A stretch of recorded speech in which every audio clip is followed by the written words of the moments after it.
Eh, Esta es nuestra topografía, es relativamente plana, por eso voy a poder plantear este tipo de solución. De este punto de boca toma debo llegar a la cámara de llegada del desarenador. Entonces, fíjense que aquí he hecho una modificación a la planta de la cámara de captación y la cámara de excesos. En nuestro diseño original, llamémoslo así, teníamos dos cámaras iguales separadas por el vertedero de excesos. Esa era la condición. Y de acá sacábamos una aducción a superficie, a presión, y pensábamos que sacábamos una alcantarilla de excesos. Esa era nuestra hipótesis.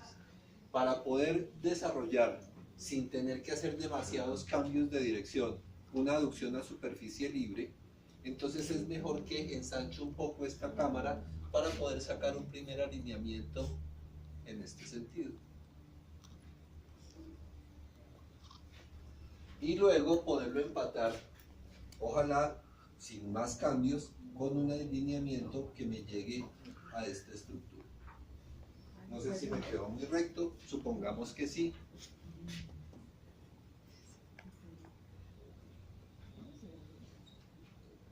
Creo que me quedó peor, seguro que el primero. Y este va a ser nuestro ángulo de deflexión delta.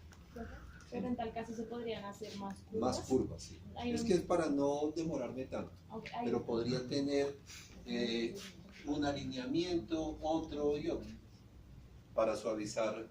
¿Y hay un máximo de alineamientos o no? Los que necesite. Acuérdense que formalmente ustedes van a hacer una línea de ceros, van a tomar esa línea de ceros, la van a rectificar para tener unos trazados relativamente rectos con el menor cambio de dirección. Los mismos principios que aprendieron en diseño geométrico de vías. Esta es una vía para el agua, entonces la situación es exactamente la misma. Supongamos que este ángulo de deflexión tan maluco que me quedó aquí dibujado tiene, no sé, como 70 grados. ¿Sí? Que ese va a ser mi cambio de dirección. Y voy a fijar una escala. Que dice ella es que yo estoy ciega. Allá con esas cosas. Digamos que este es 0. Este y ahí las otras. 20, 424,7. 40. Y la de abajo.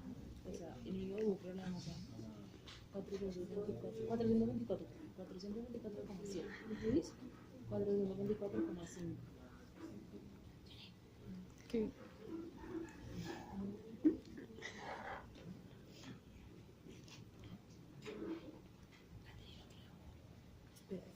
Pongamos que esos son 100 metros. ¿Cómo entender esto? Bien, esto quiere decir que mi marcador son 40, entonces tendré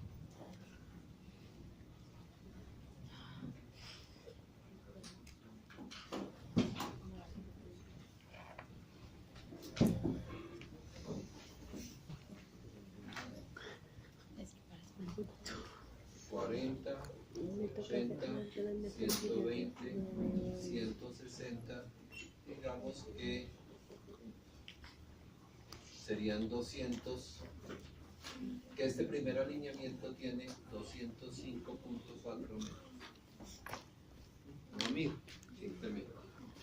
Este 40, 60, 80, 100. Digamos que este alineamiento tiene 131.4 metros, lo que nos dé la medición en nuestro plan. Entonces ya tengo definido el trazado, tengo definido el cambio de dirección, conozco en principio el caudal de diseño. Estos dos tramos los voy a manejar con un cambio de dirección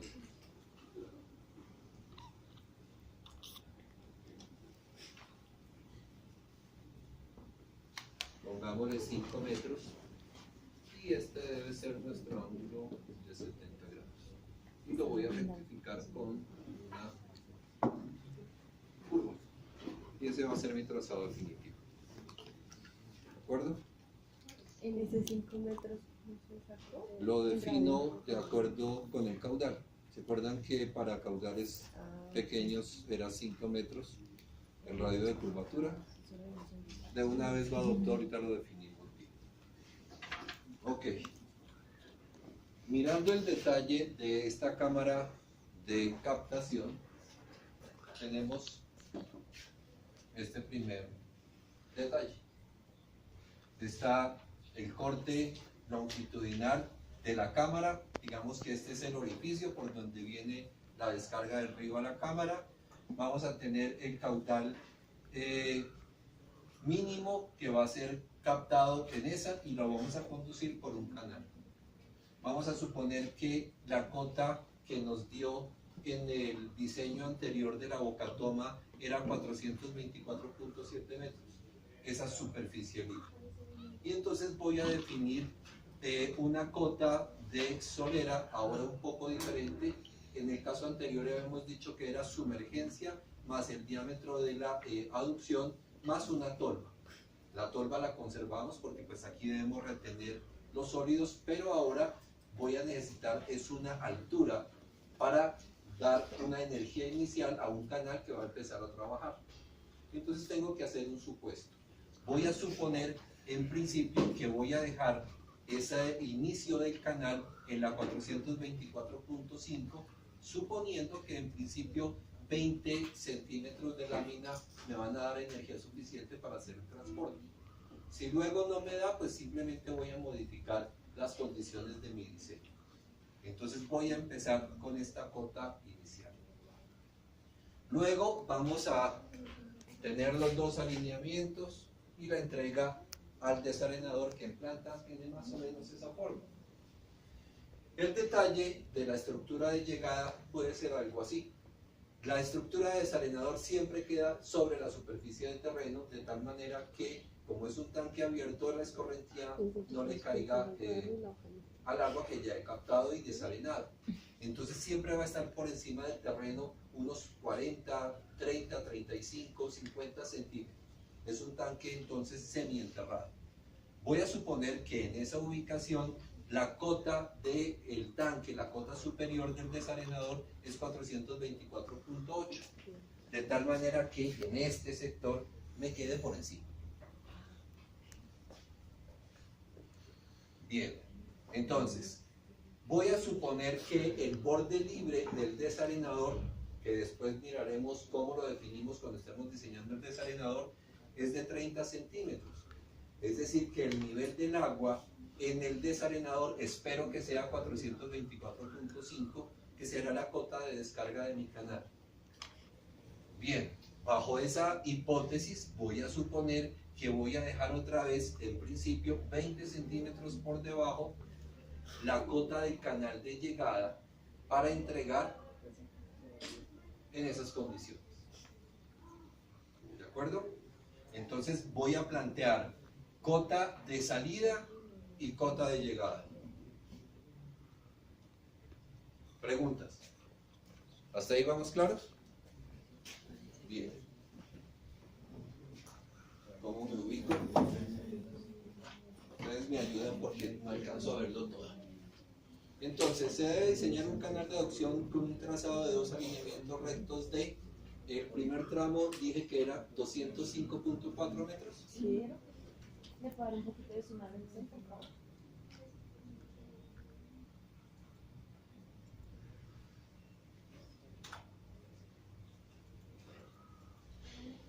¿Ahí? Gracias. Bueno.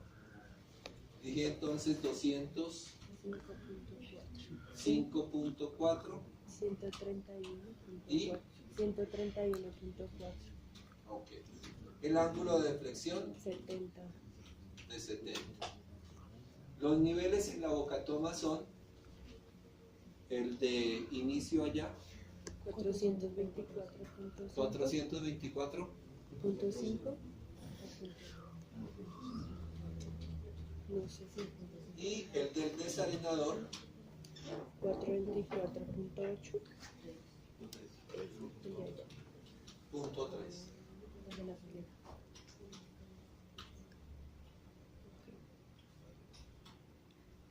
Es importante conocer el suelo sobre el que se va a trabajar, porque eso me va a definir en gran medida las condiciones del canal.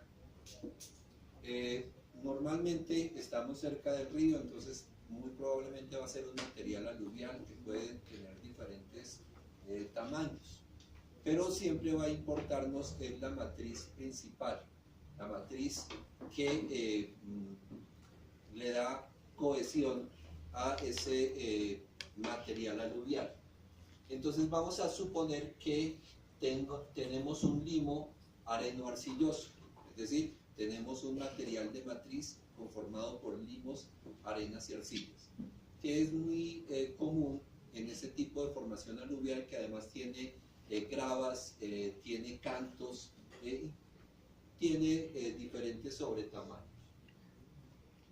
Bueno, entonces esa va a ser nuestra condición inicial porque nos define las características del talón. Profe, para nuestro caso, ¿cómo hacemos para saber qué tipo de suelo tenemos? Se los digo yo, Ah, porque ok. pues la idea es tener un estudio de suelos.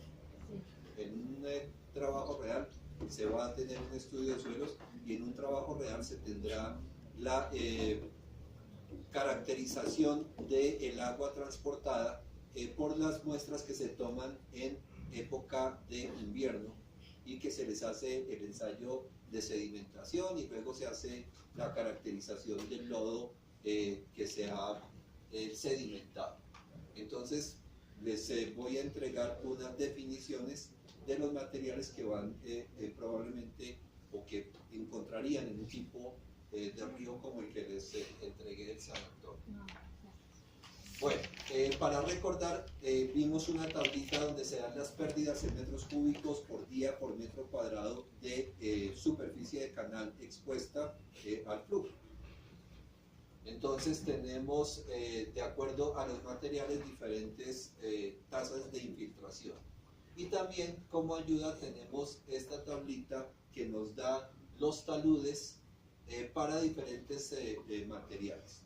Entonces, como referencia, si tengo limos arenosos o arcillas porosas, podría tener taludes de 3:1. Tenemos un limo areno-arcilloso, entonces debe ser un poco más cohesivo. Debería poder dejar un talud más vertical, pero de pronto no tanto como una tierra arenosa suelta, que me implica tener un 2:1.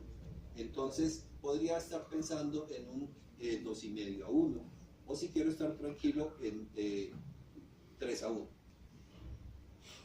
Eso me va a definir qué características de estabilidad va a tener el canal que voy a construir. Bueno, entonces voy a suponer que voy a adoptar un talud de 2,5:1. Como dijimos, lo más importante es el nivel inicial, el nivel final y nuestro caudal máximo diario, que es el caudal de diseño. Debemos recordar que la bocatoma la diseñamos con 2 veces el caudal máximo diario. ¿Por qué? Porque uno de los primeros elementos de nuestro sistema era una rejilla. Y esa rejilla se obstruye, y entonces para garantizar que nos van a tomar el caudal que requerimos, seguramente vamos a tener que ampliarlo y ampliarlo suficiente para lograr esa condición. Bueno, no me acuerdo, era 21 o 22 litros por segundo su caudal de diseño. 21. Entonces mi caudal máximo diario es 21 litros por segundo. Como ya pasé la bocatoma y ya pasé la rejilla, entonces no necesito ampliarlo tanto, pero sí necesitamos ampliarlo. ¿Por qué? Porque la planta requiere agua para su operación. el desarenador requiere agua para su operación y vamos a perder agua en la aducción. Entonces el caudal de diseño tiene que ser un caudal que contemple todas esas necesidades adicionales. Cuando vean INSA, o los que lo están viendo, ustedes hacen el diseño de cada una de las estructuras. El floculador en su mezcla rápida y lenta, los sedimentadores, los filtros, y cada una de esas estructuras tiene una capacidad para almacenar lodos y tiene que hacerse un mantenimiento periódico. Cuando está definida la estructura y su mantenimiento, se determina cuál es la necesidad de agua requerida para esa operación periódica. La suma de todas esas, dividido por los 86.400 segundos del día, es el caudal que debemos tener previsto para hacer esas operaciones. Entonces vamos a suponer, no sé, que en nuestra planta vamos a requerir 6 litros por segundo, sumando todos esos requerimientos. El radio de curvatura para caudales tan pequeños, ya dije que era de 5 metros, lo conservo de 5 metros. La entretangencia, entonces la puedo determinar a partir del ángulo de deflexión y del radio de curvatura planteado. Entonces vamos a tener 3,50 aquí. Y lo mismo de aquí a acá.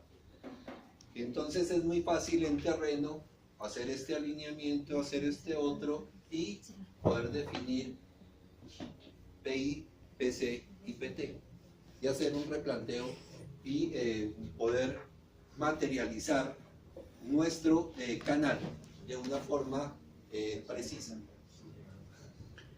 Recuerden que esos elementos deben estar en la planta de su diseño.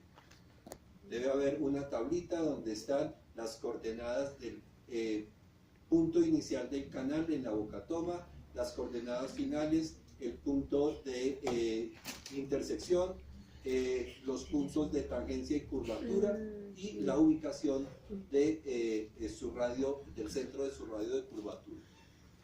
Así como debe estar el azimut de cada uno de los alineamientos para poder hacer una materialización del proyecto en el terreno. Bueno, el siguiente paso es suponer una velocidad de flujo. A partir de esa suposición vamos a entrar a revisar nuestro sistema e ir ajustando el diseño. Acuérdense que dijimos que la velocidad mínima era de 0.5 metros por segundo para evitar la sedimentación. Esa es por norma. Voy a empezar con ese valor. Entonces, con esa velocidad supuesta, con el caudal de diseño más el caudal demandado en la planta, vamos a hacer una aproximación al área que vamos a requerir. Entonces, sumando caudales y dividiendo por velocidad, voy a tener una sección recta. A partir de esa sección recta y la definición de la pendiente del talud de nuestro sistema, vamos a determinar el perímetro mojado. De pronto recordemos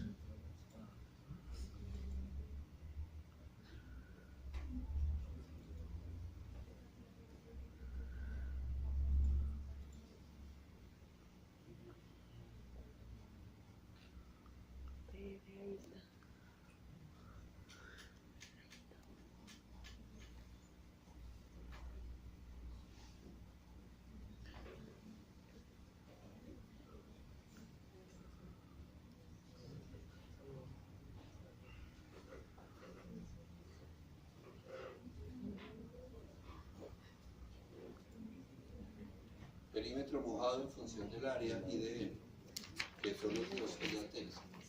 Entonces, área determinada como Q sobre B, el perímetro mojado determinado con esta expresión, que es la que tenemos ahí. Dije que lo iba a plantear en 2.5 a 1, disculpe. Entonces, este va a ser mi perímetro mojado y la longitud del canal la calculo.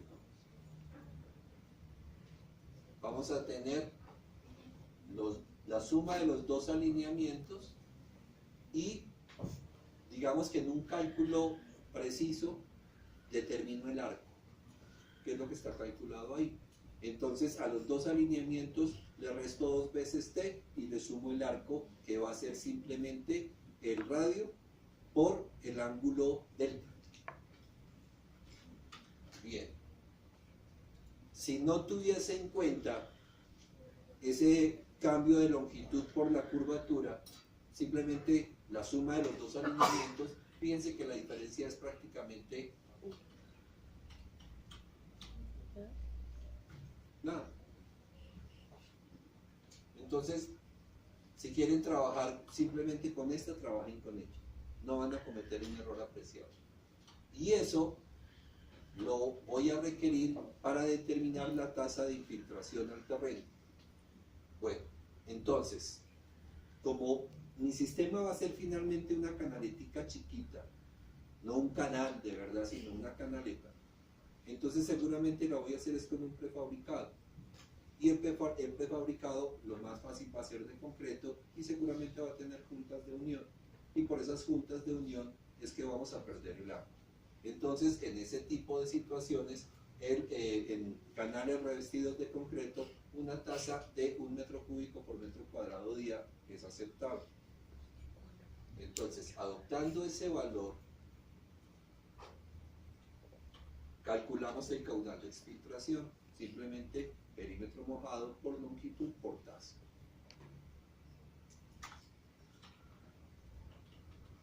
Expresado en términos de el caudal máximo diario, tengo un 15% de pérdidas por exfiltración, que no es poquita cosa, ¿no es cierto? Sobre el caudal máximo diario estoy perdiendo el 15%. Entonces, si lo dejara sin tenerlo en cuenta, a mi sistema de acueducto le llegaba 15% menos y empezaba ya a necesitar. Ahora entonces mi caudal de diseño va a ser lo que necesito en mi sistema de acueducto más lo que requiero en la planta más lo que voy a perder por exfiltración. 30.31. Es decir, que de 21 estoy ampliando hasta 30, casi 31 litros por segundo. Si quieren pueden dejar los 31 para redondear. Eso implica también como un porcentaje de mayoración, que va a ser mayor al 15%, debe estar, no sé.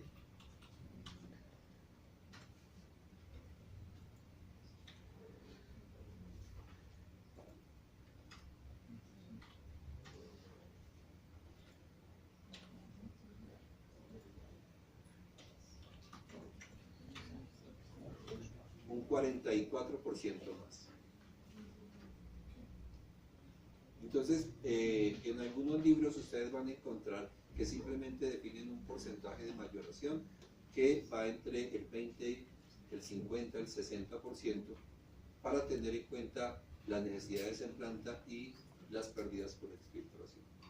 Pero entre mayor detalle tengamos, pues va a ser más acertado nuestro diseño.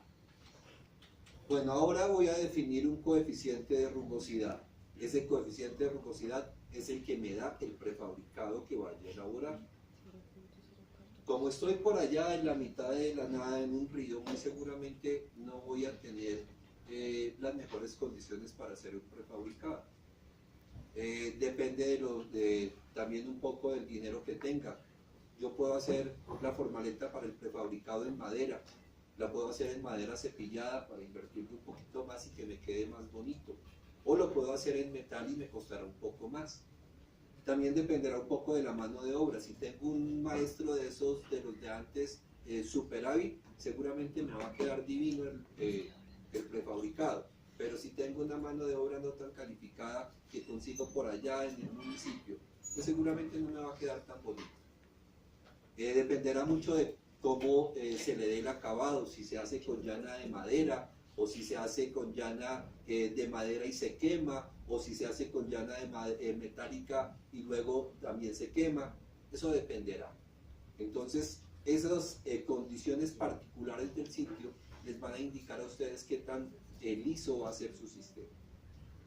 Como posiblemente no esté en las mejores condiciones, puedo dejar un coeficiente de rugosidad que nunca va a ser el punto 013 que encuentran concreto, punto 013. No. Tiene que ser un poco más alto. Entonces digamos que le voy a dejar punto 017 porque no estoy muy seguro de la mano de obra que voy a tener calificada en ese sitio. El siguiente es determinar la pendiente. Simplemente cota inicial menos cota final sobre longitud de canal. Cota inicial menos cota final sobre longitud me dice que mi pendiente es de punto 0005954. Es una pendiente de un canal, una pendiente bajita. Bueno, el paso siguiente es determinar QN sobre S0 a la 1 medio, que es el factor de sección del flujo uniforme. Como tengo el caudal en litros, pues tengo que dividirlo por 1000. Bien, entonces AR a la 2 tercios igual a QN sobre S0 a la 1 medio es 0.021. Y a partir de ese valor es que voy a resolver mi ecuación de diseño. Factor de sección, ecuación de diseño. Entonces, aquí tengo este término conocido, B no lo conozco, H no lo conozco, M lo he planteado de acuerdo al material sobre el cual vamos a excavar. Entonces, como tengo una ecuación, dos incógnitas, tengo que plantear una y resolver para la otra, es decir, alternativas. Lo más fácil es suponer B, la base del canal, que puede ser desde 0 para un canal triangular hasta lo que requiera. Bien, entonces mi tablita es así: 0, 5, 10, 15, 20, 25, creo que hasta 50 centímetros será suficiente, porque es un canal muy chiquito. Si tuviese un canal grande, muy seguramente no empezaba en 5 centímetros, sino, no sé, en 1 metro, 1,50, 2, ¿sí? De acuerdo al problema, defino los intervalos de B. Debo resolver para H y planteo la ecuación. Esta ecuación sota la dejo igualada a 0. Pero como mi AR a la 2 tercios para estos canalitos chiquitos es tan pequeñita, entonces mejor la amplío para tener una mejor precisión, porque si no buscar objetivo no me va a dar una muy buena solución. Bien, debo calcular el área, ecuacióncita de área que es simplemente B por H más MH cuadrado.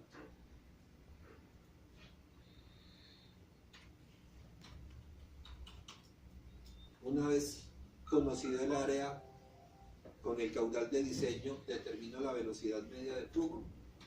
Con la velocidad media, suponiendo que la profundidad hidráulica aquí es aproximadamente igual a Y, cosa que no es estrictamente cierta, pero pues simplemente es una buena aproximación, determino el número de flujo, el perímetro mojado, el volumen,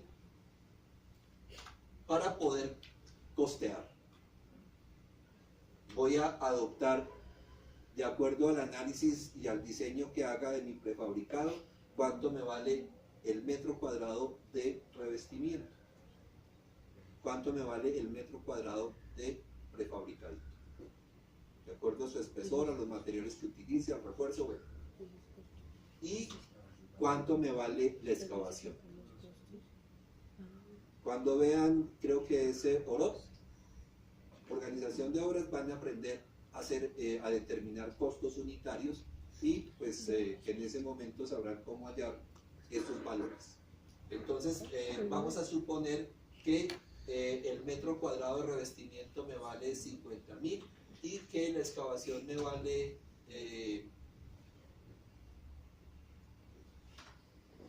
excavación manual en algo así, no sé, debe estar como en 75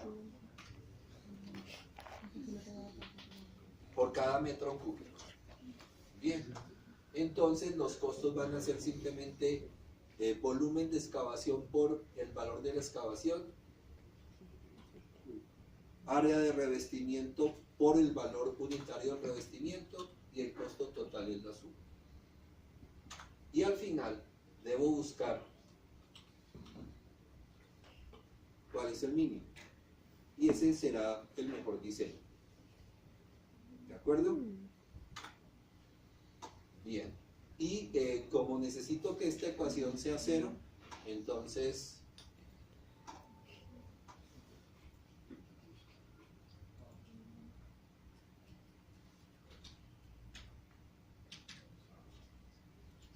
ejecuto una macrita y ya me quedó la ecuación, las ecuaciones suficientemente satisfechas. ¿Saben hacer macros? No. Entran a desarrollador, grabar macro. Y lo que hagan queda grabado, ¿sí? Pero bueno, después toca meterle mano. Esta es muy sencilla. Calcula H es este. Que lo único que tiene es, empieza con la palabra clave sub y debe tener un nombre. Y como es un procedimiento sub, normalmente no tiene argumentos, entonces abre y cierra paréntesis. Eso es sintaxis obligatoria. Aquí definí una variable fila a la que le asigné una caja de entrada, que es una función de Visual Basic para Excel. Input box, abre paréntesis, le pone un letrero de anuncio, un prompt y un título. Lo que le meta el cajón queda guardado en fila, como texto. Y lo mismo voy a hacer acá, fila final, input box, fila final, datos del rango. Y luego hago simplemente un for desde la fila inicial hasta la fila final. Pero como entré caracteres, tengo que convertirlos a enteros. Entonces le digo que me lo convierta a entero, función de conversión de visual, desde la fila inicial hasta la fila final. Y luego lo que va a hacer es el buscar objetivo, cuya sintaxis es al rango, donde está la variable de búsqueda, que está en la D, que empieza en la fila I, que lo convierto ahora, como esto es un valor entero, lo convierto en cadena de caracteres, es convertir a string, y la función es, en esa celda, busque el objetivo igual a 0, cambiando la celda que está en la variable, la C, que otra vez está definida por esa cadena de carácter I, con el C. Y eso me lo hace tantas veces como vaya de fila inicial a fila final y termina con la palabra clave en sub. Entonces, es una macrito bien sencilla que les va a servir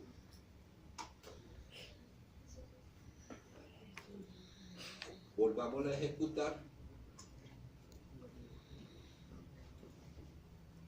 Este es el input box y me aparece fila inicial, que es lo que debo meter, y el título, datos de rango, y los botones de aceptar, cancelar.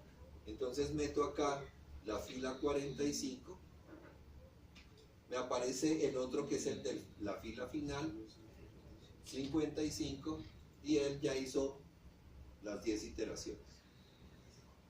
Entonces ya tengo solucionado los escenarios. El de menor costo de todos estos es 20.807, el de 5 centímetros. Entonces simplemente voy a tomar esos datos para calcular todos los elementos de mi sistema. Y fíjense que me dio una velocidad inferior a 0.5. ¿Qué quiere decir eso? Que es posible que haya sedimentación en ese canal. para esas condiciones. Y es que ninguno me dio algo diferente. Entonces no voy a poder satisfacer esa condición con tranquilidad, la que me define el RAS. Bueno, entonces ya sé que es subcrítico, que tiene un perímetro mojado de 1,10 prácticamente, y el volumen total excavado va a ser de 34 metros cúbicos. Si eso fuese perfecto, pero muy seguramente al ir con una pendiente constante habrá sitios donde tengo que hacer relleno o sitios donde voy a tener que hacer corte.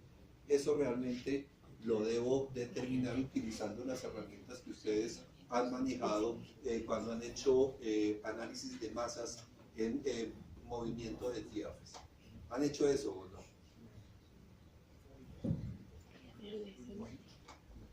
Ok. Dije que íbamos a transportar un cierto material que nos lo definía los ensayos de sedimentación y la granulometría de ese material luego de ser secado y llevado a los tamices. Entonces voy a suponer que en época de invierno en esa quebradita voy a transportar un lodo arenoso grueso. Entonces el C es de 0.7, con ese C y la fórmula que vimos determinamos la velocidad mínima. Y esta velocidad mínima la comparamos con la velocidad de flujo. Y esto me deja tranquilo, porque así transporte un material arenoso grueso en ese canal con una velocidad inferior a 0.5, como es mayor a 0.24, seguramente no va a haber tanta sedimentación y no voy a requerir tanto mantenimiento. El mantenimiento es simplemente que vaya el bocatomero de vez en cuando con una pala y retire los sedimentos que se acumulan en el fondo. Pero es un trabajo que hay que hacer y que hay que definir dentro de los protocolos recomendados en el informe final de diseño. Bien, para recordarles simplemente, esta es la tablita donde están las velocidades máximas. Dijimos que para el concreto en esa tablita era 12.5, pero pues que me parece muy exagerado. En el prefabricado de concreto yo le dejaría como máximo 5. Nuestra velocidad es menor que 5, luego tampoco habrá abrasión. Mi canalito debe durar muchos años. Y ahora sí paso a determinar el borde libre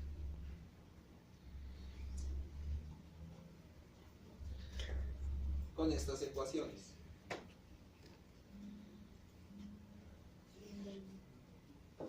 Entonces,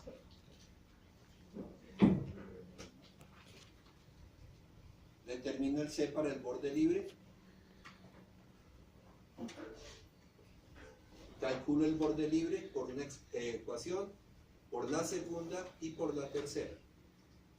Y como ven, me dan cosas bien diferentes. Mi canal es de 5 centímetros de base, 19 centímetros de alto. Y me dan bordes libres de 29, 26 y 6 centímetros. ¿A cuál le cree? Al último. Entonces, voy a adoptar, no sé,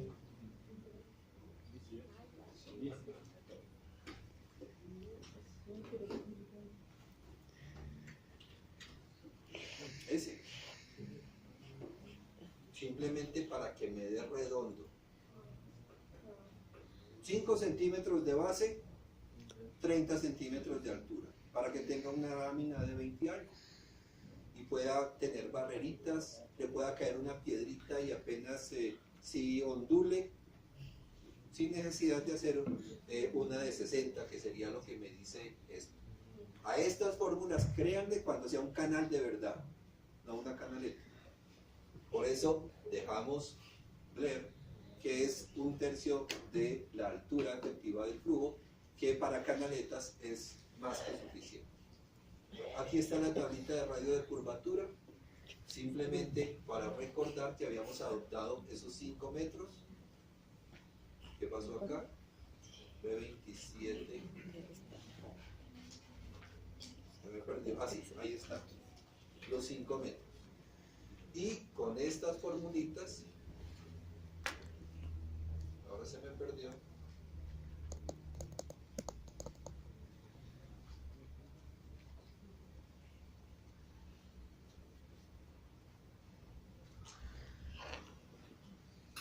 Con esta y con esta determinamos el sobrealto porque tenemos una curva.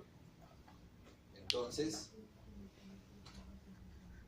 primera ecuación, segunda ecuación,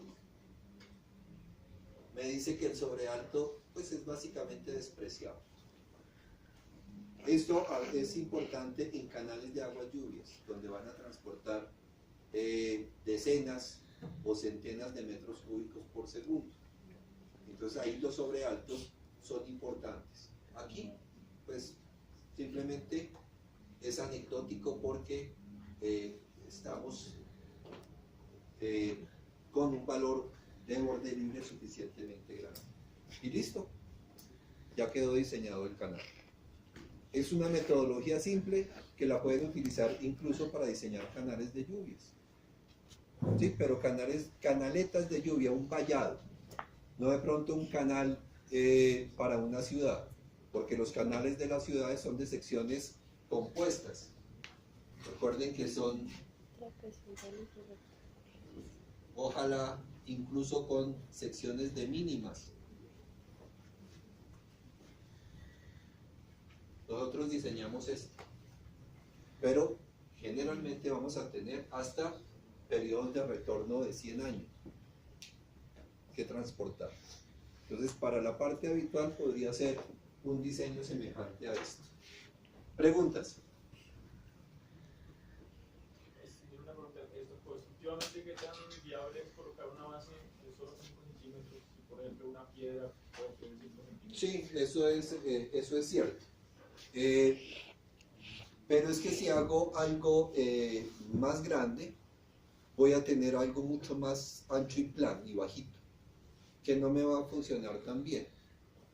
Aquí, atender a la lógica de los costos es adecuado, pero si usted cree que su resultado es poco práctico, lo puede cambiar.